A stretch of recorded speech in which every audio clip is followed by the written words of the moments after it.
So hello, everybody. Very, very welcome. Thank you so much for joining us for our little online event, shared discussion. Uh, so just a few words about us. This event was put together by Dharma Realm Buddhist University. We are a small liberal arts private university located in the north of California. And our whole philosophy of education is based around the idea that a true education should educate the whole person, not just make you a productive person or even just nurture your intellect, but it should nurture your character and what it means to be a complete person. So anyway, if you are interested in finding out more about who we are or finding out more events like this, please check out our website and subscribe to our newsletter. We have a lot of events like this coming up, and there you can find out more about us. Okay, enough about us. We are very, very lucky tonight to have Nipun Mehta with us. And I don't know if I should say this in my official introduction, but I'm just going to go ahead and say it. Nipun is one of the most inspiring people I know. He lives a life based on the values that he professes, namely generosity, service, kindness, and I'm sure there's many more, but those are the ones that came to mind when I was writing this. When he was in his early 20s, he quit a very promising career in tech because he realized that it was more fulfilling for him to do things out of service and kindness and just spontaneous generosity than getting paid to do stuff. And that actually touches on the difference between a transactional relationship and a service-based relationship, which is something that we are going to be touching on this event. And he hasn't had a paid job since. He just lives a life that's completely based on kindness and community. In 1999, he founded ServiceSpace, an incubator of projects that support a gift culture. And over 20 plus years, ServiceSpace has grown into an organization that connects with over 1.5 million people across the world, and from which have sprung numerous projects such as Daily Good, Awaken Circles, and Karma Kitchen. And if you don't know what those are, we highly encourage you to check out their website after this event is over, so you can find out more about the incredible work that they do. And you can connect with them and even serve and join the joy of service. He was honored as an unsung hero of compassion by the Dalai Lama, and the former US President Obama appointed him to a council for addressing poverty and inequality in the US. He currently serves on the advisory boards of the Seva Foundation, the Dalai Lama Foundation, and the Greater Good Science Center. And as part of their constant efforts at engaging with whatever is going on in the world from a place of service, kindness, compassion, and wisdom, ServiceSpace has recently started delving into the realm of large language models, such as ChatGPT and basically artificial intelligence. And recently, they even released a few chatbots that have been specifically trained to convey the spirit of various ServiceSpace adjacent personalities, such as a ServiceSpace bot, Vinoba bot, who was the successor of Gandhi, and the Sharon Salzberg bot. But I'll let Nipun himself talk more about that in the actual event. Just a quick heads up for the event. We're gonna first hear from Nipun, so he can tell us about what he's been doing and thinking in his involvement with AI. Then Brenda here, my colleague, and myself will be asking a question each to sort of get a dialogue started, because the spirit of this event is that hopefully it's not just a presentation, but is actually a place where we can share in a more communal style as far as time and the format of this allows. So after me and Brenda have asked their questions, then we are going to open up for all of you to ask your questions. Due to the format of this event, the questions will be typed in the chat. So if you want to ask a question, we encourage you to write it down in the chat, or just, if you think of something that you want to ask while you're hearing Nipun speak, then we encourage you to write it down, and then when it's time for questions, you can ask it. And we are going to be reading out loud the questions so that Nipun can comment on that. We will try to get to everybody's questions, or at least as many as we can, as time permits. So without further ado, please welcome Nipun Mehta. Thank you, Omar. I appreciate the heart behind the introduction. And thank you, Brenda, as well, for managing and being an invisible ladder. I want to talk a little bit about this idea of, well, I was thinking of what to call it, but I think what I'm going to go with is this bridge between the metaverse, or I suppose not a bridge, but maybe a fork in the road between a metaverse and the metaverse. And I'll try to define both. I don't know if it needs definitions, but this is the first metaverse, which has been popularized by Mark Zuckerberg, is seen here in a rather old video after he bought a $2 billion company, and he's walking, feeling really great, and everyone has these Oculus Rift headsets on. And the idea behind the metaverse is to actually create an alternate universe, a virtual universe, and to do that right, since we haven't quite got the physical universe right. On the other end of the spectrum, we have the Metaverse, which is loving kindness as a loose translation. And this is a photo of John Dick Silaratno. He's, from what I am told, he's like he's part of a lineage which is known as the Navy SEALs of monks. So they're pretty remarkable monks. He happened to be visiting a monastery near where I live, the Redwood Vihara. I was just going to go there that day, and he happened to be coming that day, and so we ran into each other. And as a result, we were just engaged in spontaneous conversation, and he was very generous. We ended up talking for a half an hour on Meta. And what he had done, what was really peculiar, one of the practices he holds is actually going on an alms round every day. And now this monastery is actually in Boulder Creek, where there's very little communal support for the monastery, but they still went. And as he goes, there's this woman, most people don't know what they're doing. Very few people know to give. Some are kind of curious, some are probably skeptical. But then this one woman comes and she's like, what are you guys doing? And they explained in brief their process. And this woman says, well, I would love to give something to you. Now, she had zero connection to this whole idea. She'd probably never met a monk in her life. And she's like, I wish I had something to give, but I don't know what I have. And then she kind of looks and she finds a little chocolate in her pocket. And she says, oh, could I give you a chocolate? A little hesitant, nobody has chocolate for lunch. Well, some of us do, but as dessert. And she says, they said, yes, we'd be happy to receive anything. And as soon as she puts this chocolate into the alms bowl, she starts tearing up.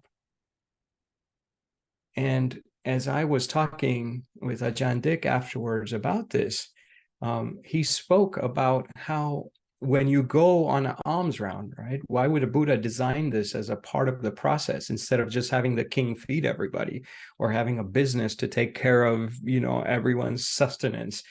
The Buddha set it up that way because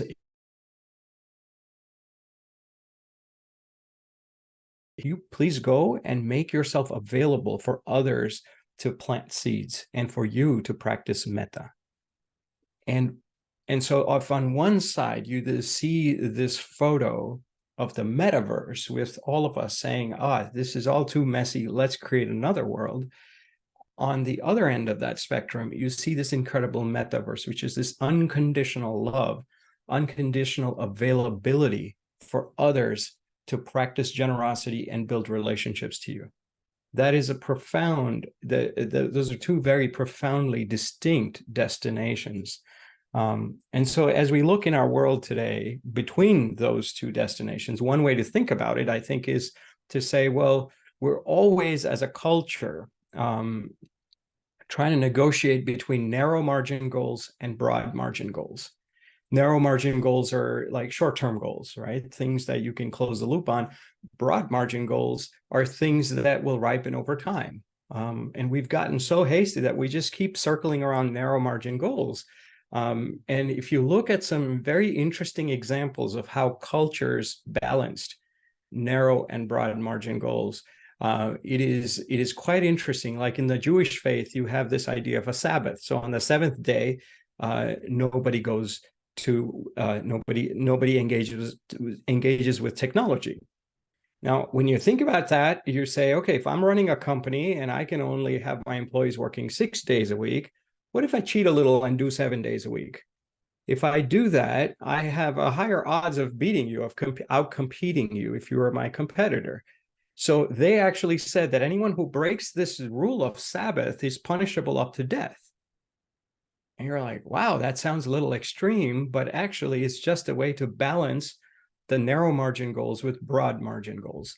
And that over time, like in India, we hear these stories of how when it was wartime, when it's sunset, like everybody stops fighting. Like you can no longer, you might hate the other person, but you have to wait till sunrise the next morning, because that's the protocol.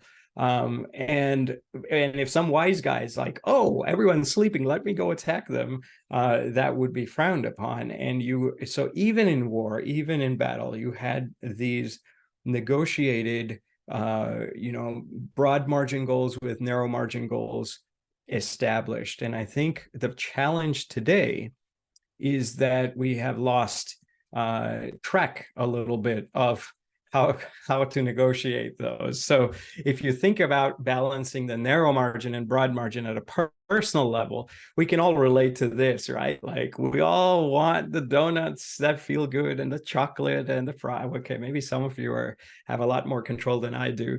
But then the broad margin goals, if you really want to be healthy longer term, you should be eating vegetables. So we understand this balance, right? And Martin Luther King said, okay, well, individually is one thing. We also need to understand it collectively. And so he spoke about both of these are quotes from his. On one side, he says, there's a fierce urgency of the now. If my house is burning, I need to be able to respond, right? Like I can't just ignore that. But on the other hand, he said that the moral arc of the universe is long. And so how do you balance between the fierce urgency of the now and this incredibly large moral arc? And so as we look at our society, we have totally moved in the direction of the fierce urgency of the now. Everything is like an emergency. And as a result, we have lost emergence. We have lost the power of emergence. Now, this is a chart. Take a look. So even not on the chart, if you look at how it took TV more than 70 years to get to 100 million users. Now, it takes Netflix 10 years.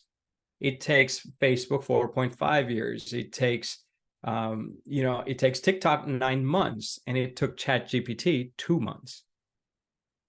2 months to get to 100 million. And you're like, wow, that's amazing. That's 2022.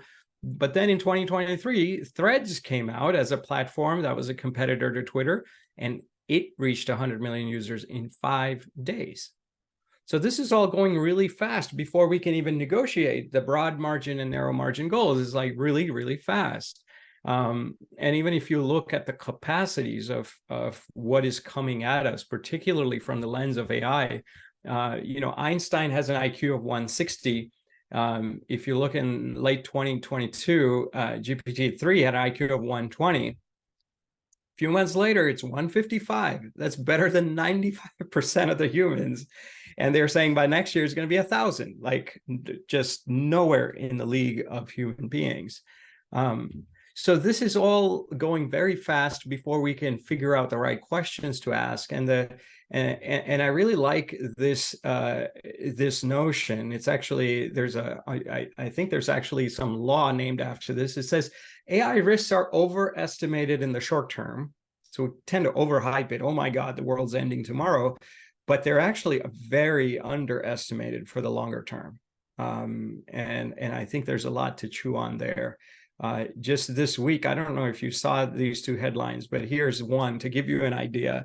Spotify said that, oh, by the way, if you're a podcaster, like I'm giving this talk in English, you click a few buttons, boom, boom, boom, all of a sudden in my voice, you can hear this talk in Chinese, like just a matter of a few clicks. And at some level, that sounds amazing. At some level, that sounds even useful. But clearly, we know the nefarious uses of that kind of capacity. And sure enough, today's headline, Slovakia's election deepfakes show AI is in danger. So it's a real close election. Just a couple days before, all these things leaked out, and they were all fake. But people who heard them thought they were real, shifting the elections. So if we go back to this photo of Mark Zuckerberg in the Metaverse, you see that he was not just dreaming it up. I mean, the Metaverse as a name and as a brand may or may not have worked out, but there are 2.5 billion gamers in the world, and they spend 8 hours and 27 minutes. That's 1 trillion hours a year. And so people are saying, hey, not this world is too much. I would like to escape there. And this is only gonna continue to go up. And we've become extremely addicted. I mean, this is a stunning stat, right? And I think it calls all of us out too, that 90% of 18 to 20, 90%, this is Pew Research, 18 to 29-year-olds sleep with their phones. We become really attached and addicted, like, oh, this is like almost like a part of my body. And then is it a stretch then to say, oh, I would like to marry an AI, which many people are starting to do, that we just kind of project all of this onto things on the outside. And this is my last slide, and then I'll get to the good news. But this was a photo from 2015. I was on this panel and I had to speak, and they led with this photo, and I was like, oh my God, what is that, right? And their logic was, hey, you know, we have all these sensors and we have all this data. That's probably the best way to raise a child, rather than just leaving it to the mom, right? Like, if mom and dad, like when a child cries, how do you actually know what a child is going through? And if you're sleepy, middle of the night, like, would you rather sleep, or would you rather search the best lullabies anyone has ever sung and download it and stream it to your child and pacify the child? And you look at that and you say, okay, that's really strange. That's really weird. But we all have those sensors on our bodies, and we all kind of escape into the worlds of content. And so how much of a stretch is it really? And what would that look like? I mean, it's very uncomfortable questions, but I think, you know, not to go deeper down that rabbit hole, I'll just end it there and say, look, yeah, like there's a lot of reason to be alarmed, but pessimism is for better times. I think this is a pretty, I think the challenges we face are pretty critical. And I think they warrant a very concerted, thoughtful, deep response of Meta. But this quote is also true, right? From, I think, the 15th century poet Shantideva, he says, for as long as space endures, and for as long as living beings remain, until then, may I too abide to dispel the misery in the world. And from that point of view, it really doesn't matter whether we're going to utopia or dystopia. You're locked in. You're not trying to escape. You're not trying to be like, oh, this is all going to hell, so forget it. I'm just going to stay in my little cocoon of bliss. Bodhisattvas don't do that, right? Even those who have a minor inclination to ignite that that spirit of compassion within themselves, they say, well, okay, this is a mess. How do I bless the mess? How do I awaken deep equanimity so I can birth the lotus in the mud? And so ServiceSpace has a bunch of these, well, maybe wannabe bodhisattvas who come in and we say, look, yeah, well, let's look at this and let's see what is the acupuncture point where we can start to intervene in the system and we can maybe perhaps shift the arc. There's a beautiful new book by this woman, Megan O'Giblin, and she writes in there, all the eternal questions have now become engineering problems. And I think it's really true that for the first time, I think in conscious human memory, you can say that theologians and engineers are asking the same questions. Right? Do we have free will, or are we just puppets of our sensations? What is it that's actually, what is causality? What is this cause and effect? How many causes are making up one effect? What actually is consciousness? The hard problem of consciousness, they call it, and identity. These are all things that engineers are struggling with now in this kind of world. And I think it also presents an opportunity. But at a very meta level, and not in the metaverse way, but at a very broad level, I think if you look a little further, we see that social media hacked our attention, and AI now is promising to hack our intimacy. And so if you actually look and see, underneath the nuances, it's like, what does artificial intimacy look like? And that's sort of where we're headed with AI. We can talk more about that if you have questions around it. But if you say, well, how did we get here, and how do we even know what questions to ask? I really like these illustrations, because if you look, you say, back in the days, the engineer would put something out and it was up to the user to juggle all of that. And the user had lots of different questions around it and confusions. And then we got a little bit better and says, hey, user interface, UX, like, let's make it super simple. The user just has to press 1, 2, 3, okay, you want to meet the love of your life, swipe left or swipe right, super simple. And on the back end, the designer is kind of, juggling all these things. And then that designer combines with the engineer, and they're doing a lot on the front and on the back end, and the front end is just very, very brain dead, which then gets us to this black box model. So we have actually no idea what's happening behind the scenes. Not only we don't, because we're not smart enough, even the CEOs of major companies, CEO of Google came out and said, oh, by the way, our products, sometimes they do stuff that we don't know. And he said this on national TV in talking about AI. And so in this black box model, we actually don't, it becomes very hard to ask the deeper questions. And I think the tendency is to say, wow, in all this craziness, how do we find the light? How do we find the opportunity? I mean, you can always look at innovations in two ways, right? One is as a risk. How do we hedge the risk? And I think the other is to consider the opportunities. And so we have been looking and saying, well, what are the opportunities here? And how do we respond to that? So one of the first things we did was we said, well, okay, so if we had our bot, right? Like, what would it look like? And so for 25 years, ServiceSpace has been putting out so much content. We send something like 70 million emails a year with all kinds of inspiring content. And so we said, what if we put it all into a bot and then ask questions of it? So we had kindness stories and blogs and conversations with inspiring leaders and good news stories. And we kind of put tens of thousands of stories, maybe even more, into this one repository. And then we asked it questions. And we were amazed at how spectacular the synthesis was. Like, no one human person is capable of reading all the content that ServiceSpace has put out. It's just too much. But this bot is. And this bot is able to then respond in a context-sensitive way to each person and go back and forth.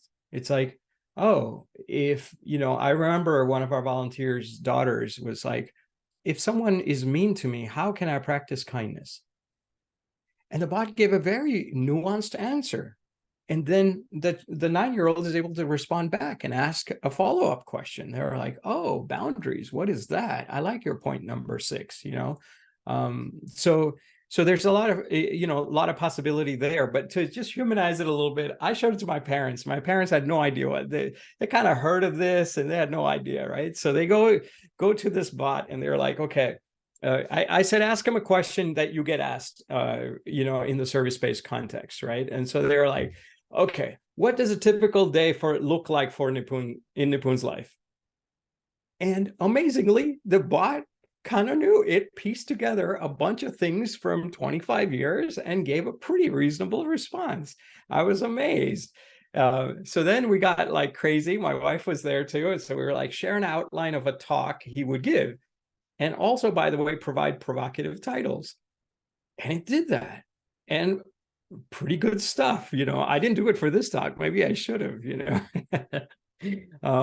then I was like, okay, well, let's see let's get creative. So I said, write a poem about Harshida Mehta, which is my mom. And my mom has hosted, for a bunch of you may know, like these amazing awaken circles. My mom and dad both have for 23 plus years. And it wrote a spectacular poem. I don't think my mom has received a poem like that. And it was so contextually relevant. And so then we were like, okay, let's ask it a tricky question. So we were like, well, if you don't charge for your labor, how do you pay your bills? And it gave a reasonable response to that. And then my mom was like, then we were really having fun with it. And we asked all kinds of silly questions. And then we were like, okay, my mom says in Gujarati, which is her mother tongue, also my mother tongue, explain gift economy. And it did that in any language. I mean, it was like, and it was reasonable. It wasn't as good as English, but it was pretty reasonable. And that's only going to get better. So we then looked at this and we said, wow, this is kind of spectacular that you can look at a whole data corpus and actually engage with it. So like we do in ServiceSpace, we said, all right, well, how do we give it away?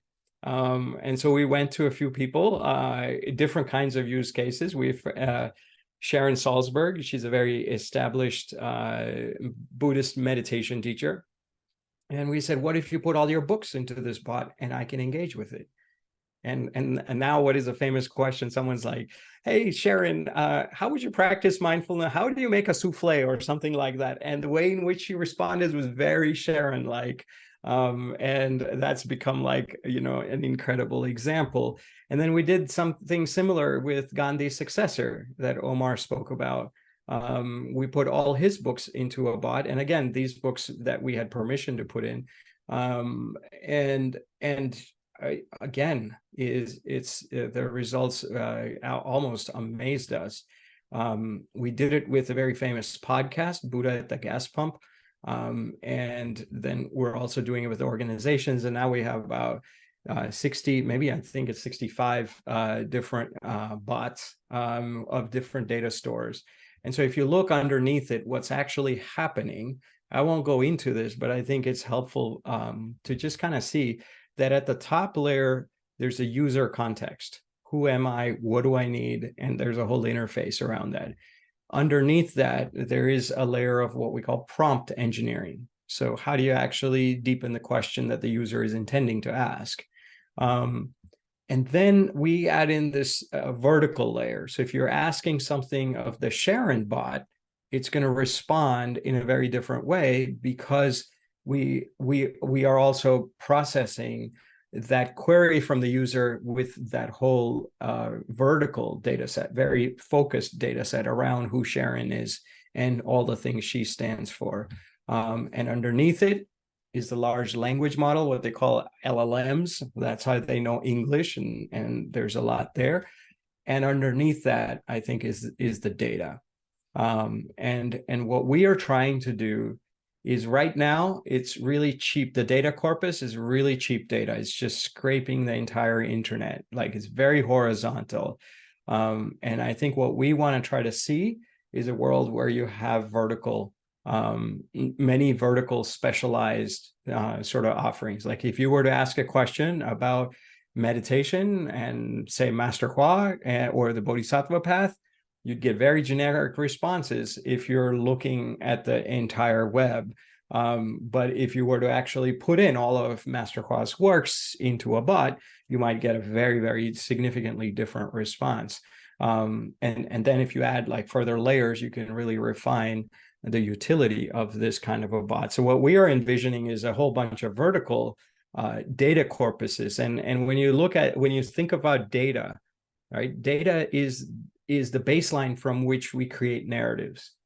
And those stories is what determines how we cooperate, how we relate, and how we engage and behave in the world. So if you can actually add a lot more dharmic data into the baseline of this, then I think you can really change the game for generations to come, perhaps.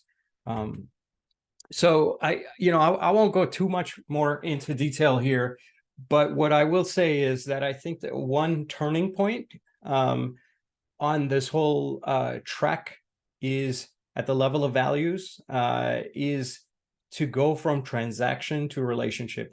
If we are transactional, we become very extractive, right? It's like, what can I get? And when we are extractive, we become disconnected from ourselves, with each other, and with the world at large.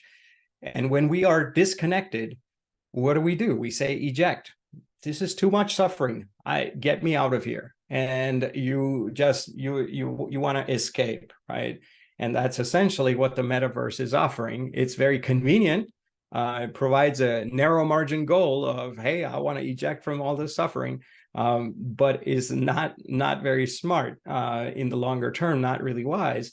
The other approach is to actually, and this is where the metaverse, sort of this play on words there, but the metaverse is to go, instead of degenerating from transaction to narrower and narrower sense of identity, expanding by engaging in relationship and all the messiness that is involved in relationship.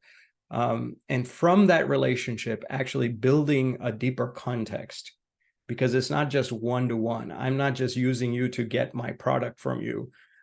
There's something a lot deeper. And that context can really lead to community of deep ties. And that community then can create a field of consciousness, a self-organizing field, a field that will organically transform everything and heal everything that needs to be healed in its wake, which is how change happens. And that then leads to what the Buddha might call the Brahma Viharas, or compassion. Right? So I think this fork in the road to go from transaction to relationship is a pretty critical one. And I think that is at the thrust of what ServiceSpace is at least trying to do, is to say, well, how do we bring in the heart intelligence into this? So we have artificial intelligence, we have intellectual intelligence, we have emotional intelligence. We have many types of intelligences. What is the heart intelligence? What is the compassion quotient? And how do we bake that into this whole equation? In the AI world, there's this there's this buzzword known as alignment. So, the hope is, hey, will AI align to human interests? And OpenAI, which is sort of the main player in this space, says we're going to dedicate 20% of our resources to alignment. But alignment to what kind of human? A consumer, an economic man? And so I think we want to push that conversation and say, to be human is not just to consume, it is actually to grow in compassion. It is to, for those on the Arhat path, it is to actually awaken. And so if you ask this question, right, is AI aligned with this compassionate instinct to grow, to deepen on that path? I think that's a good question. I think there would be a few people that could ask that question, but I think we have to nuance it a lot more. And the way I would nuance it is like this. Does AI take us from content, right? Like what you're listening to right now, all the Dharma talks, everything is just content, right? To the context, that who is saying it actually makes a huge difference. So if you just hear a recording of Master Hua versus you heard something live, I would imagine that has a very, I never heard him live, but I would imagine that has a very different flavor. Just like anyone who's gone swimming and he tells you about swimming, it's going to have a very different flavor than if he's just read about it and is just regurgitating that. So how do you go from content to that deep context, that multidimensional context? And then if that context is rooted in something deeper than just me-to-me connections, it can really start to create a baseline of community of noble friends, which again is so key from Buddha's teachings, and the community of noble friends, what Master Hua might call affinities. How do you go from there to awakening a deeper field of consciousness that naturally will transform? And from that transformation, how then do we land at compassion that regenerates? So if you look at those 5 C's, right, if you can align what you are doing at the level of product or even at the level of your engagement, if you can see the through line from there all the way to compassion, then I think you're making a meaningful dent. Otherwise, I think maybe there's some utility to creating the conversation, but it's not really going to go anywhere deep. So the last concept I will say is that in this process, I think if we do this right, you go from big data to deep data. And deep data, we all understand that you have big data, is what's in your cell phones, what powers your every Waze or Google Maps trip that you might use it for. That's big data, silicon machines. But deep data is also what we are processing. So much stimulus, and then we have this intuition that we're capable of. So instead of algorithmic, we can be intuitive to process all kinds of stimulus. And it's not just the internet that connects all this data, but also a deeper web of affinities that is the inner net. And it's on one side, you do have efficiency, and I think that's useful. But this is a relational path that it's not just one-on-one. It's not just you and me. It's also the space in between us. That's what relationship honors. And I think as we do that, we move from transaction to transformation. So how will we draw this bridge? I had a very powerful conversation with a tribal leader of the Winnemawintu tribe, a Native American tribe. This is Palm, and we were talking about some of this stuff, and he was very, very deeply inspired. And they don't want to share their content with like market-driven solutions because they're too sacred. Their ceremonies are too sacred. But when he saw what we were trying to do, he got really excited, and he says, "Oh my God, we could use this as a way to bring communities together. And as we bring communities together, we can really start to regenerate that field of consciousness, and we can regenerate compassion." He sort of saw the through line. And so we said, let's create an indigenous bot. Let's create a native bot. But what he said was also powerful. He says, we've been on the receiving end of extractive systems. Our tribe has gone from 120,000 people to 120 people today. I mean, literally, the US government would pay people $5 to kill a Native American from their tribe, and many other places. I mean, it's just wrong by every metric. But he said then that now that same logic is out for all of humanity. That same logic of extraction, born of disconnection, that you only extract from people if you're not connected. And if we don't have that awareness of that connection, we build this into our systems, and that same system is now out for all of humanity. And he's saying, well, maybe with all our experience, perhaps our tribes can have a few things to offer. And so we're working on some really interesting stuff, but I want to end with this video of Palm, which I found to be very inspiring. And when we were having this conversation, it was so beautiful that like it was 106-degree weather and all of a sudden it just starts raining out of nowhere. So take a look at this and then we can do some questions.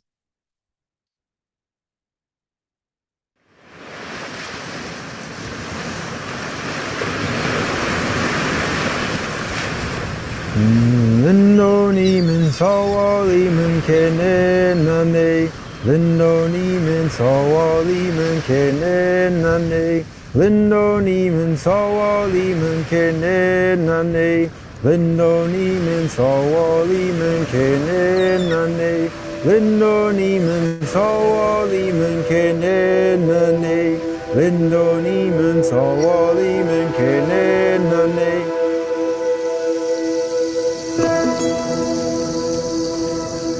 I was one of 4 California native people.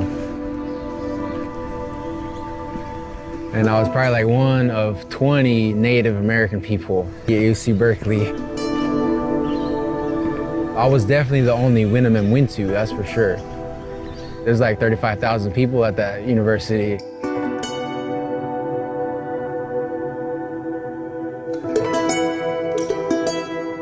And so in many of my classes, there was nobody representing that worldview.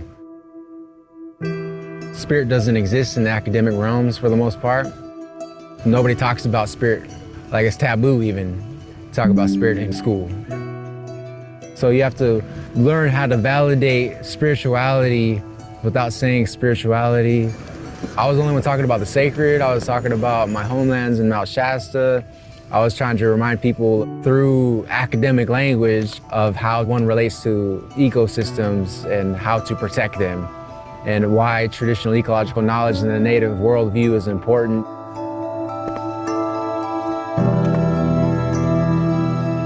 It was isolating, fun, beautiful, hard, amazing.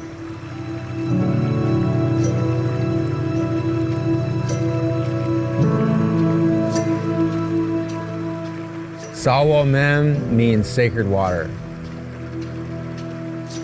How much vast insight one can get from water, and how much just beauty exists in it, really, and how much hope.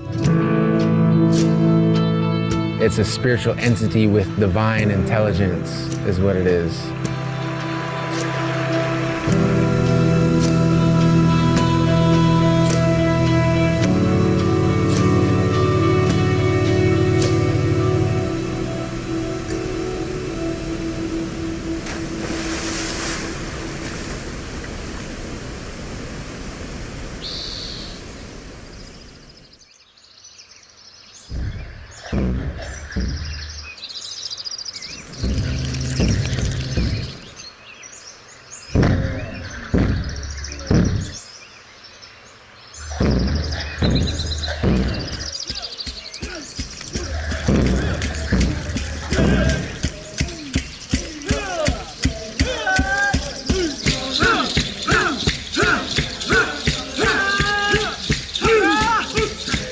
Home Tahatot is my native name.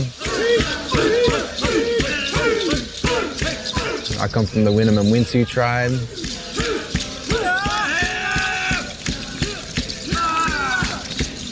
We were born out of Mount Shasta, and we populate the McCloud River. We're born from Sawa Mem. It's the spiritual essence of where we come from. 80% of the world, and we should be a part of that in its truest form.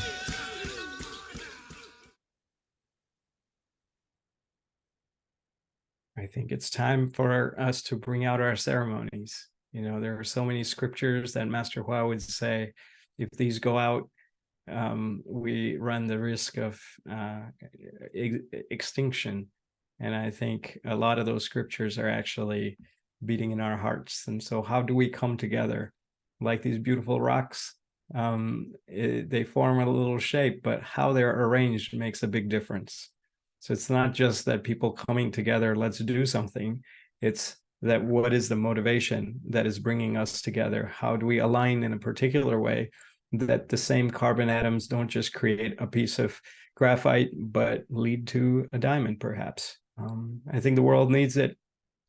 And I hope you and I can do something to perhaps bend the arc in some meaningful way. So thank you for your attention. And I would be delighted to, if you had any questions or comments.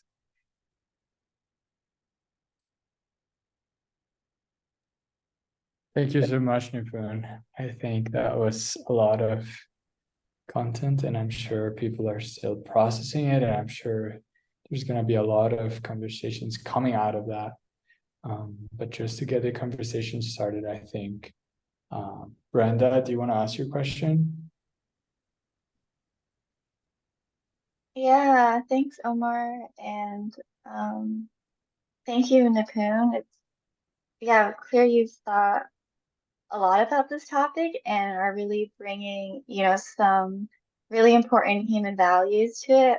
I think something that really struck me was in your presentation, you were talking about how social media has really hacked our attention and that AI threatens our sense of intimacy and also our relationships. And then you mentioned that people are marrying AI bots, which I hadn't heard of, but it does make total sense because, just hearing from how people use chatbots is like, they're always there for you. They're always going to listen to you. They'll always pay attention to you, all these aspects of a relationship that you kind of, might wish you had.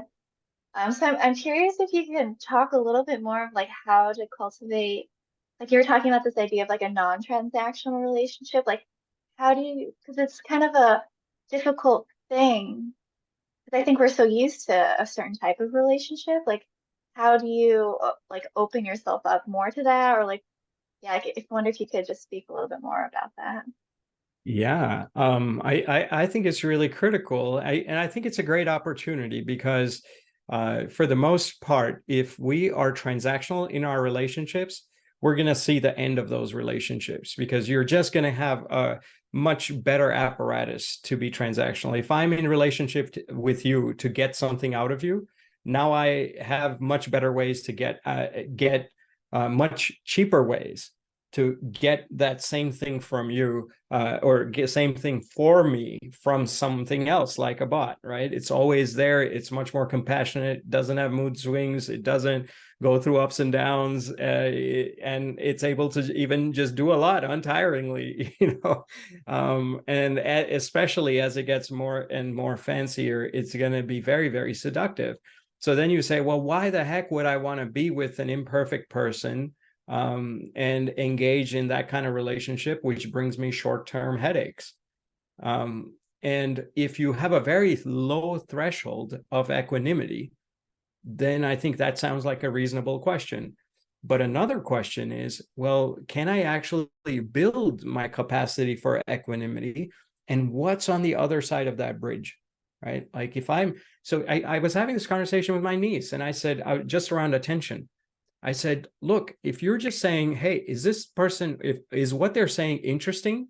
If it's not, I'm scanning for other input. Like I'll refresh my, my phone.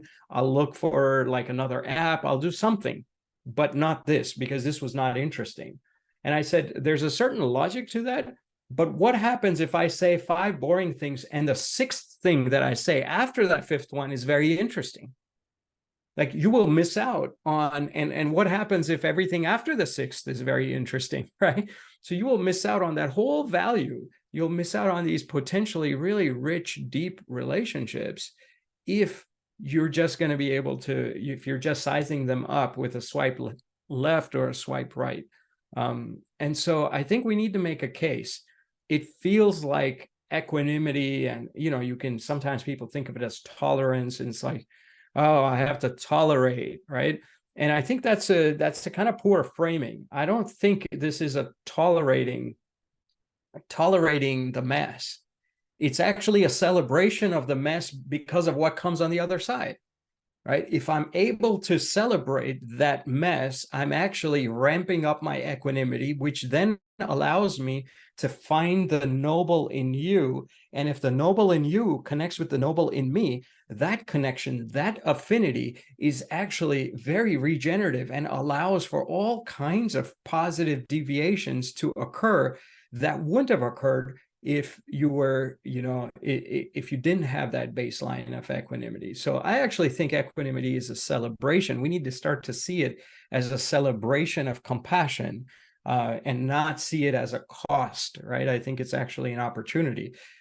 So I think the way we get there is to cultivate these inner resources and to engage in relationship, even with people who think differently than us, who think, who may hold alternate worldviews or alternate beliefs, and say, yeah, or maybe that even do harmful actions in the short term. You can say, I oppose the action, but I love you. Like, we're capable of that kind of unconditional love. And so I think I think AI is going to hold up a pretty harsh mirror for all of us. And I think the risk there is that we become more and more disembodied, and we become more and more disconnected in the metaverse.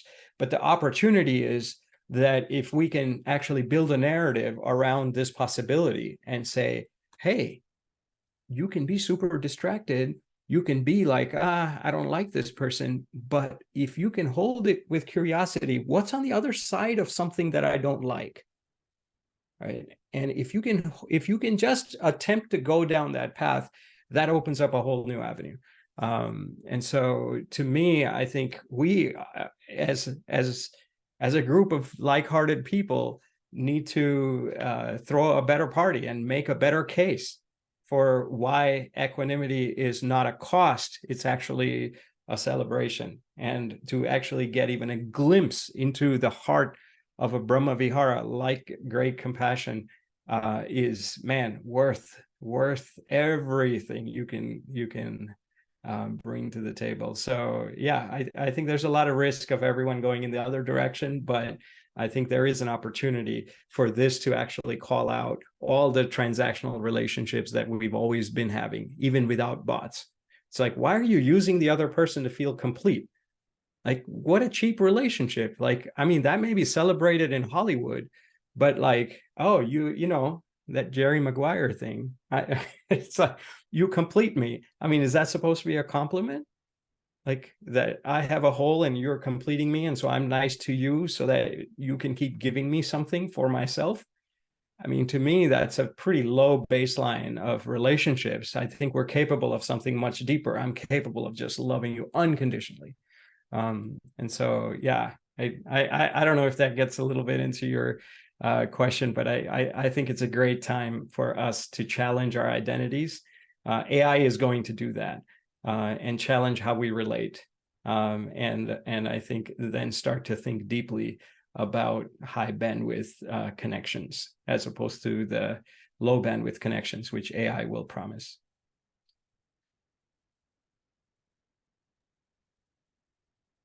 Thank you, Nipun. So actually, we ran out of time, but I'm gonna say that the event is officially over because it's officially over at 7:30. But we're gonna keep going with people's questions for a bit more. So if you wanna sign up, if you have some place to be, then please go ahead. Don't feel like you have to test your equanimity past this point. But if you want to stay and keep talking with Nipun, you can definitely do so. We're going to be still here for a few more minutes. Also, if you have any questions, please put them in the chat. So I'm just going to go ahead and ask this one by Suchi. She's asking, it seems that now we are turning to AI to help avoiding some experiences that are painful, and tedious. How would the idea of a heart intelligence and deep data attract people? And what would they be like concretely? Yeah, and I think that's a question we have to ask ourselves. Like, what is heart's intelligence is the first question. And I think we all have ideas of that, but really to circulate that, right? To live from that place. I think a lot of us don't live from the heart. I think a lot of us live from our heads most of the times. And sometimes we live from our bodies, right, and our hands, and say, oh, this feels good. And of course, those are connected as well. But how do you actually start to live from the heart? So asking that question, what is heart intelligence? So one of my friends went, and we were on a panel one time, and he's from the business world, and we were on different ends of the spectrum, and so we shared our bits, and then he looks at me at the end and he's like, Nipun, all right, man, I'm running a big company. Like, what do you think I should do? If, just give me some practical things. I said, the practical thing I would do is I would take your whole board, I would take them to the streets, I would have them do one act of kindness. And then I would have them come back, and I would say, how much of that act of kindness was sympathy? How much of it was empathy? How much of it was compassion? Because I can put electrodes on your brain and I can tell you which kind of a neural network it was. How much was sympathy, how much of it was empathy, and how much of it was compassion. But if we don't have that awareness, how are we going to, sympathy is not really what you're going for when you say heart intelligence. Empathy is not what you're going for when you say heart intelligence. Compassion is a much deeper resource. It is not an emotion, right? And our brains know it. But do we know it? Are we conscious of it? And if we're not conscious of it, how in the world are we ever going to actually go out and create any applications around it? We can create it in the name of compassion. That's a good intention. That's great. But it'll probably just degenerate towards sympathy, right? Or empathy. And that doesn't promise the same thing. So then you say, well, how do we create some of this? First is, well, we got to deepen our experience. And then I think we have to really get creative. So we have been doing a lot of very interesting things. Even in 2018, we created a compassion bot. And our thought was that if you take a look at a story, and it gives any story, like imagine, say something on CNN, and you pass it through this bot, and this bot will give it a compassion score. And so then all of a sudden, this bot is like my compassion filter on the web. And compassion doesn't just mean I'm doing acts of sympathy. It could even mean that I'm engaging with somebody who disagrees with me, that I may be vegetarian and I am holding someone who's non-vegetarian with the same amount of love and integrity that I would do anyone else. I may be this religion and I'm holding somebody of a different faith with the same level of love. And so compassion bot was trying to codify some of this. I mean, that's one example of it. And now we're doing a whole bunch of different things around it.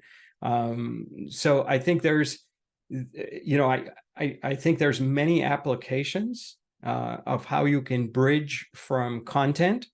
Most applications are in the content layer, but how do you then go from content to building a deeper context, to then building a community of noble friends, to then igniting a field of consciousness, to then actually awakening compassion? And so if you're just designing something and you're saying, oh, I've created a cool app. Like, for instance, I'll give you an example. I mean, it's kind of out there, but it's very, very popular, and it's super profitable too in the market. There were just some recent big stories. There's a product called Replica. And what you do with Replica is you say, instead of me texting Omar, everything would go through this bot, so that when I pass away, Omar can still text me, and the bot will just pretend like it's me. It learns everything while I'm alive, and then you can still text. So is the connection between Nipun and Omar like just content? But that's a tough question. If you actually ask yourself in the mirror when you say, oh, I really love this person, I really value this relationship, what about them do you value? Right? Like what? Their body? Their thoughts? Their ideas? Even their vibration? That's just subtle matter too. So then you say, what exactly? Because if it is any of those things, all that is going to be hacked by AI. AI is going to be able to deliver whatever you want from all of that at a much cheaper cost, almost zero. But so I think we have to ask these deeper questions. So if you're creating something like replica, you say, well, okay, content, fine. Does it go to context or does it strip context? Does it build community or does it strip community? Does it awaken a deeper field of consciousness or does it cheapen it? Does it actually get me to be more compassionate, or the other way around? Instead of clinging to a human body, now I'm clinging to like some AI thing that I want to get married to. And many people are doing this, you know, so this is not like a fringe thing anymore. So you look at that and you say, yeah, like, you know, I think the answer to that is to look yourself in the mirror and say, well, like, where's my inner transformation? Am I committed to that? And how do I engage in these deeper relationships that are non-transactional? And then how do I design from that deep place? So we've been building a crew of people from around the world who are asking this kind of question. Right now, it's still a bit early in terms of what are the applications, but we're actually creating an incubator whose job it will be to just gift AI applications. But which AI applications? So we are going to look for these wisdom keepers from around the world, right? And say, well, okay, like Palm, whose video you saw, says, you're a wisdom keeper. You understand the 5 C's here. What would you dream up? Usually these marginalized voices never get heard in the dominant paradigm. And by the time they get heard, it's like we're already on to the next thing. So our thought is we're going to create an incubator who will not create the products. We're then going to go to like these permaculture farmers and say, what would be your AI application? We're going to go to theologians. What would be your AI application? How will you disrupt this field that is headed towards the metaverse in the spirit of the Bodhisattva vow? What would you do? And if you can go to like 100 of these people or 1,000, maybe a bunch of them will go nowhere, but maybe a few of them may end up creating, you know, an incredible pattern of positive deviance. So I think, so what we are doing about it is actually creating AI competency first, and then inviting some of these marginalized voices to actually engage with this.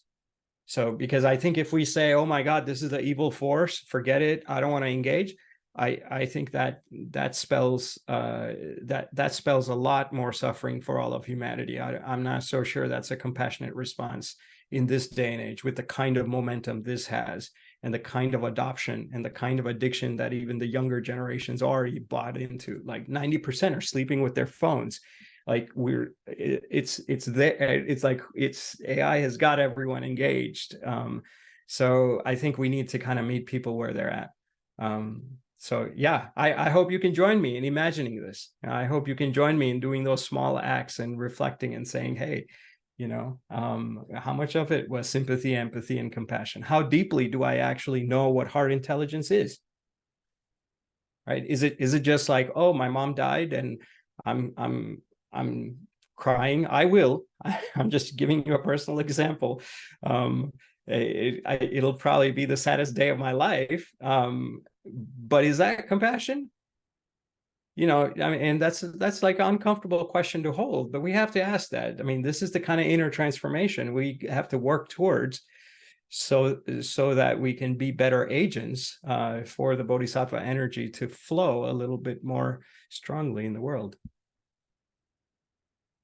These are big questions, so sorry I'm not giving like, you know, super quick answers, but okay, I'll try with the other couple here. I think this is very appropriate that it's open-ended. I'm sorry, just before we go on with the dialogue, and just for people who need to log off, if you're actually curious about this ServiceSpace chatbots, you can actually go to the, I'll paste the link on the chat, and you can go to ServiceSpace website and you can actually check them out for yourself.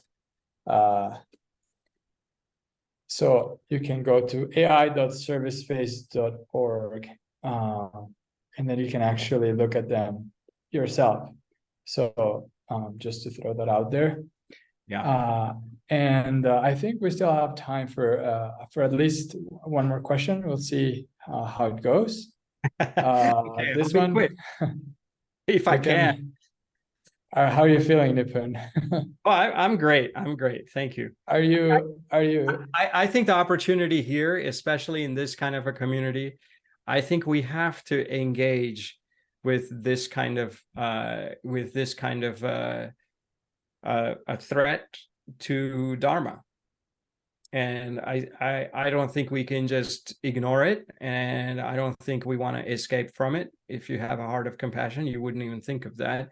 I think we have to engage. And so the more that we experiment with it, the better it is. So to me, I think it's fantastic that, if some of you even want to engage further, we can create your own bot. I would be happy to support you in, I think we have 30 volunteers that have created their own bots. Omar being one of them. I think Brenda also being one of them.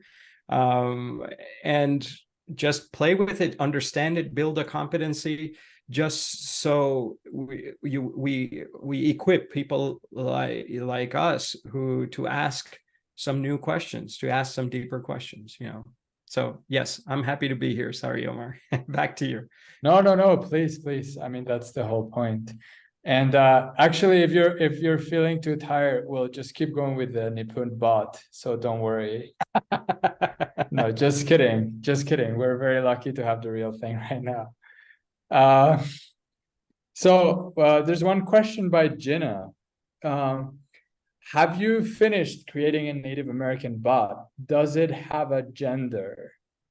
What kind of wisdom would it have if I were to ask a few questions? And can it detect images, language, or voice recognition? So very practical questions. Yeah. So we're in the process of collecting, building the data corpus for the native bot.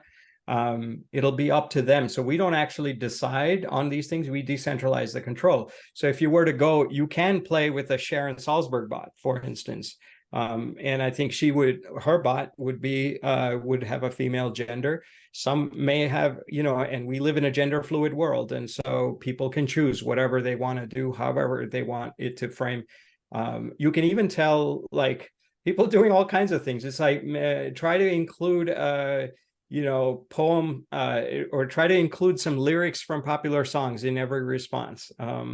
Try to tell a joke, try to be funny, try to embrace paradoxes. Instead of coming to an answer, like, lead into a better question. So we're actually working on a question asking bot as opposed to an answer delivery bot. So I think there's a lot to think about in terms of discovery, and discovery of what. Usually we think of discovery as, I have a question, I'm a consumer, and I'm paying for your product, so you can get me to an answer. But our thought is that we actually, if you have a question, the bot can help you refine and nuance the question so that you come to a better question, and then you ask your human self, with its mind and matter, a deeper question. So that's a combination of big data there and then deep data here. So yes, I mean, can it detect images and language? Yeah, language, I think it can. Right now it's not doing audio and images. But these are things that are moving so fast that I think it's going to become pretty baseline for most all of these things. I think the real play is not like the bells and whistles that you hear about in the media. The real play is going to be creating really smart data sets. So the way in which ChatGPT has built the baseline, it's really, really cheap data sets that, like, they hired online to determine if this is a muffin or a not, in terms of figuring out which image is what. But our hope is that if you can actually bring a compassion intention into building a bot, you might end up creating something much more unique, because the process itself will have value. So we're playing around with a lot of things. That's, I see a bunch of questions. The last one I see on my chatbot thing, Omar, I'll just take a shot at it. It's like, can AI assist teaching people to be more compassionate? I think it can not only assist teaching people to be more compassionate, it can teach you to be a better meditator. It can teach you how to be a better bower, right? Like how to bow more. Reverend Heng Sure is, let's have him as like the bar. He's not going to have time to engage with every single one of us. But if I'm a kid and I've just read the Bowing Pilgrimage letters and I'm curious, I don't know how to bow. Like, it's a question he would have gotten so many times. And so I think the bot can make that basic level of content available. I think it can be paired up with interesting science. Just this morning, we had a call with Tim Harrison, who runs CBCT, cognitive-based compassion training out of Emory University. And they have a very thorough process. And there's absolutely no reason why an AI cannot help you in doing that, in discovering not just content, but in helping you discover your practices to lead to certain pro-social outcomes. But I think we need to build those pathways. Usually those are like the last ones, right? Even if you think of the internet, first, you always have all these, I don't know, like very often vulgar kind of expressions of what should go online. Then you have market-based stuff that goes online. And then eventually, like 10 years later, nonprofits catch up, and so our hope is that in this kind of an accelerating pace, like, can we leapfrog these innovations? So yes, this is, someone is asking about Shenzhen Yang. Yeah, we're close to his ecosystem. Stephen, yes, Shenzhen also engages with a lot of these experimental ideas. He used to do, like, at his meditation retreats, he would engage in like these multiple phones that like people would use to talk to the teacher in the meditation retreat. Is just much more efficient. How would a bot? But it's not just that the bot's going to give you all the answers. I mean, I think you have to pair it with the deep data, because when a teacher is answering your meditation inquiries, they're not just giving you content. There's also the vibrational layer of who they are that the content is wrapped in. So how will we, if we make those disjoint, that I can get the content of how should I sit straight, or my knee is hurting a lot when I meditate, what should I do about it? Well, that's a question that like 50,000 other people have asked. So the bot may be able to give you the content, but the teacher is able to give you a lot more than that, right? And so if you disembody both of those, like, you need to have other things in your design that get you there. And I think there's a risk where people will just say, oh my God, we can scale this to 1 million people meditating together, because now I don't even need all those assistant teachers. I can just have these bots responding. And I think that would be a real tragedy. So yes. Let's see, did I get to most of them? I think so. And I also think this may actually be a good point time-wise to end the conversation. But I think, as you said, Nipun, there is this all the service-based resources that people can go check out next. And if you have, if you want to engage further, please, you can send us an email to our DRBU contact. We can definitely see if this leads to something else. We're open to it. So yeah, I'm sure there's going to be more coming out of this. Yeah. Well, thank you, Brenda and Omar, for your work behind the scenes to make this possible. And thank you all for listening and holding. It's kind of a weird thing to hold, just like how I felt in 2015 when I saw that future parenting photo, and I'm like, oh my God, like, that can't be real, and now we're getting there. So I would say, I think we need to hold each other's hands and say, man, there's a better party. And like right now, no one knows how to throw any party really with AI. We just sort of have this chatbot hype cycle going on. But I think a lot more is going to come out in the coming months and years. And and we can all play in that space, you and I, right? Like people who care to grow in Dharma, people who care to grow in compassion, people who have a glimmer of that bodhisattva path that appeals to them, and people who have an affinity to these kinds of values. So thank you for being here, you know, and for dealing, for engaging. And yes, like Omar said, please stay in touch. If I can support, they'll send up follow-up information. If any of you want a bot and want to play with it and want to be a part of, you know, we have a 90-person team that's thinking about a lot of these things. And so you're welcome to join that as well. Or just create something in the larger field of consciousness, you know. It's like, it doesn't really matter, man, because we're not playing a finite game here. Play big, you know. So thank you.